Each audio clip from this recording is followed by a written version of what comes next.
Hey, good morning, everybody. My name is Lord Guenther. I think some of you might know me from Instagram. I don't have a huge following at all, but I decided, well, I'm gonna do some education and just do some more content on F1 cards, just because there really wasn't anybody doing them. I'm not really.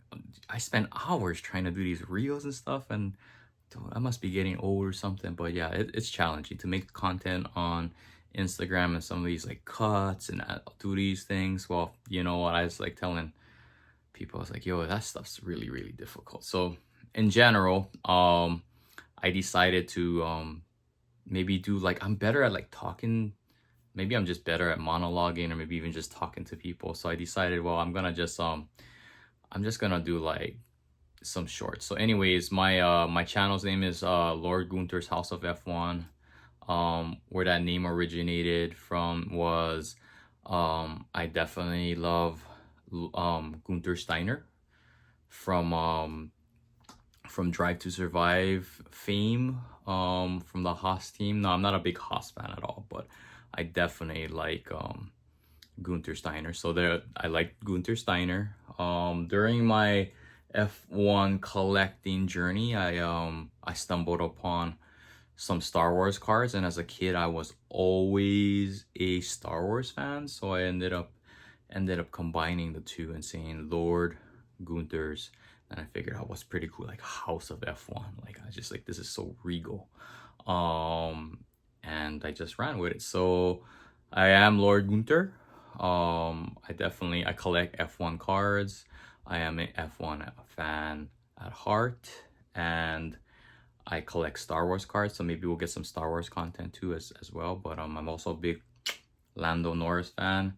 I know people are gonna hate me for that. So, but by the way, I chose Lando after like watching like the second season of Drive to Survive. I think he was just had like small parts in it because Daniel Ricciardo was like coming in, and he was just like, sidekick to Carlos Sainz. And I just liked the kid, and I thought he had like a personality.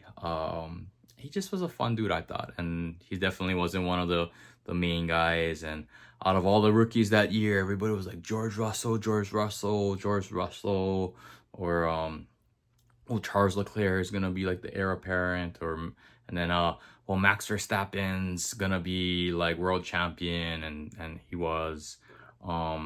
So I chose Lando Norris, and ever since then I've gotten a lot of Lando Norris cards, just because of the fact that I think I was slightly early. And that journey just stems from I started off in baseball. When I was a kid, I took a break middle way through my my my youth. I found Magic cards. I was collecting Magic cards. I don't know where the hell those things went. For the most part, if I still had them, that would be super super cool. But I went to go look for them, and I can't find them whatsoever.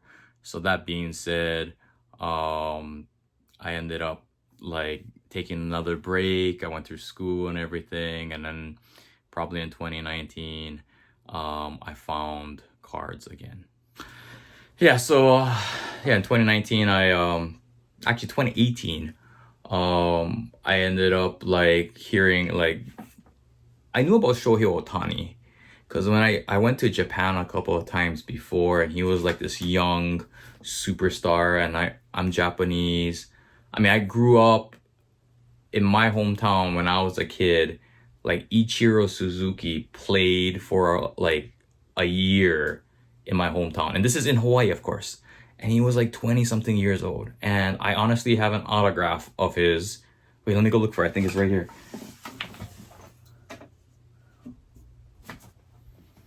Yo, I got an autograph of his. Like, see, this is Hawaii winter baseball. Like, literally, this was like, I don't know, a very long time ago. And then I have a very early Ichiro Suzuki autograph. Guys, this is legit.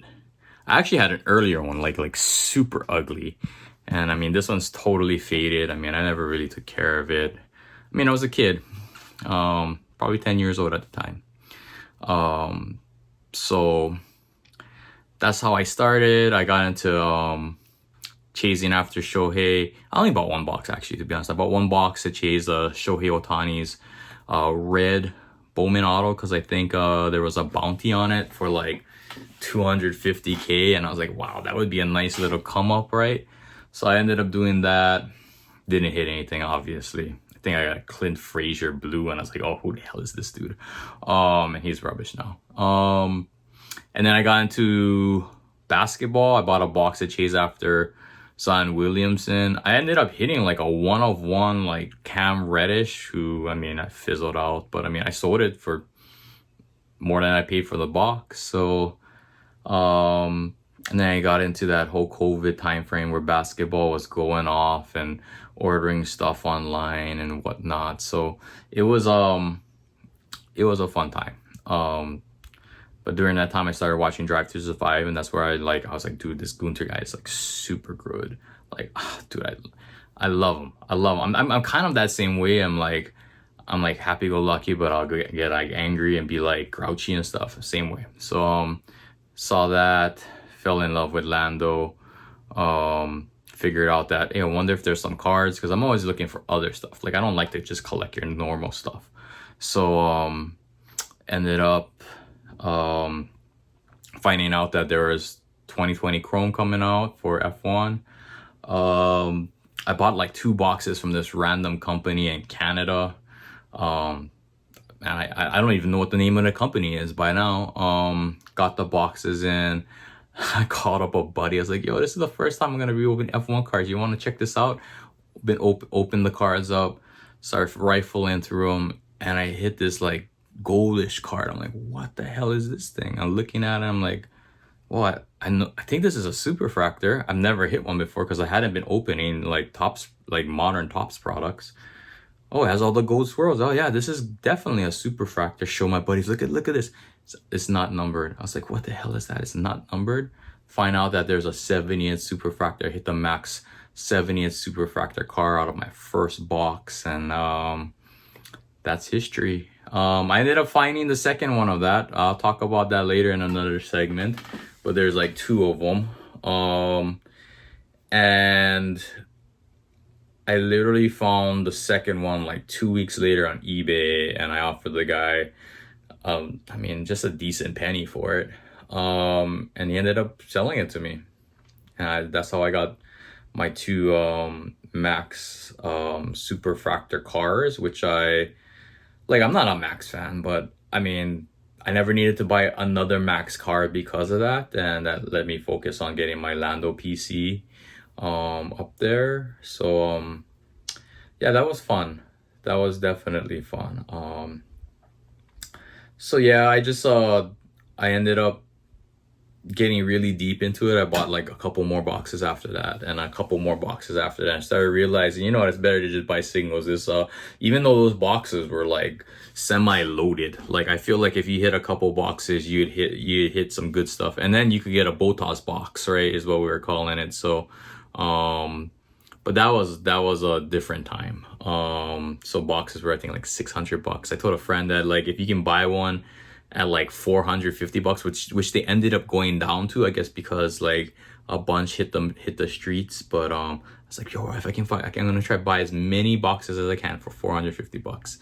I ended up thinking about like 2 or 3. And then I didn't really hit anything big. I did hit I hit a Hamilton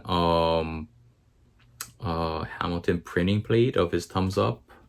I sold that for pretty good money. And I hit a bunch of Yuki autos, which I love to this day because I really like Yuki. So that was pretty cool. You know, I ripped those myself. But yeah, that's just sort of my journey into F1.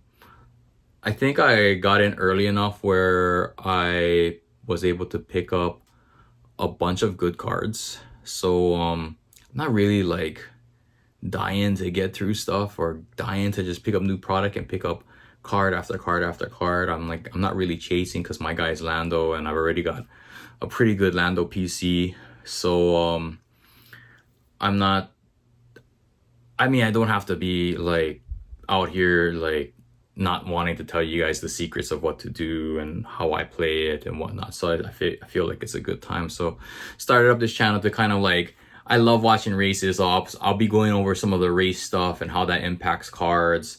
I also go over some of the cards, like just I'll bring out a card, like say for instance, I got one here, like this Fernando Alonso. Like, oh, what's so important about this Fernando Alonso? Well, this is Fernando Alonso's first year Chrome. I don't have an auto of his, but I got this one. I got it for like super cheap. And you're like, oh, Green Wave. I was like, well, Green Wave, yeah. He was with Alpine. It's not really a color match, but what was cool about it was I thought at the time when these came out, he was with Aston. So they're green, and then I ended up like finding his driver number. So we'll talk about driver numbers later on, but I found his driver number card, and then I graded it, and it came out PSA 10. And this is one of my weird PC cards that I got. Only Fernando Alonso card I have, but I wish I had more. But I never really got into 2021 that year, just because I had a lot of 2020 I was focusing on, and a lot of 2020 in grading and whatnot. So we'll talk about you know, in general, cultivating your PC, grading. We'll do some other stuff like I do want to get some guests on my show, so I'm gonna like have some podcasts where we're gonna get some other collectors, and they can tell us about their PCs and how they got collecting. I think that's super important. I mean, I think we all want to know everybody's story sometimes. There's some really good collectors out there. Got a few in mind. We got from guys that collect like F1 memorabilia and a lot of the old stuff to, I mean, that's out of my wheelhouse, to people who help break cards, to some of the OGs that are in our community. I think it's good to talk to them. And in general, just understand like what goes, you know, what's so special about collecting F1. I think if you've ever followed some of the content online, guys like Leahi, Mike puts out some great information on his playbook per se. You also have, you know, so you have breakers like Pyrite, sorry, not Pyrite. He was known as that before. Sorry, Scott. P1. They do a lot of breaks. You'll see a lot of the big cards come out of there. You got Golden. Those are only the guys I know or interacted with. Those guys have a plethora of knowledge when it comes to the product themselves. So we'll maybe get some of those guys on the show to just talk stories about it. But yeah, it's just a station to maybe get 10 minutes of talking in. Just maybe a temperature test or litmus test of where we're at in the season, what cards are hot, who we should be looking for. This is not financial advice at all. This is more just to enjoy and enjoy the hobby that we love. I definitely do. My wife will probably tell you I probably do too much, but yeah. So anyways, my name is Lord Guenther. Check me out. I'll be trying to drop a new video every week, hopefully. So just don't forget to like and hit the notification bell and subscribe, and help me grow my station. And in doing so, I hope to give you guys some information and educate on some of the stuff that we do in the F1 community, card collecting community, and why it's a great place to be. It's, I mean, bar none, one of the best communities I've ever been in. So till next time, I'll catch you later. Bye.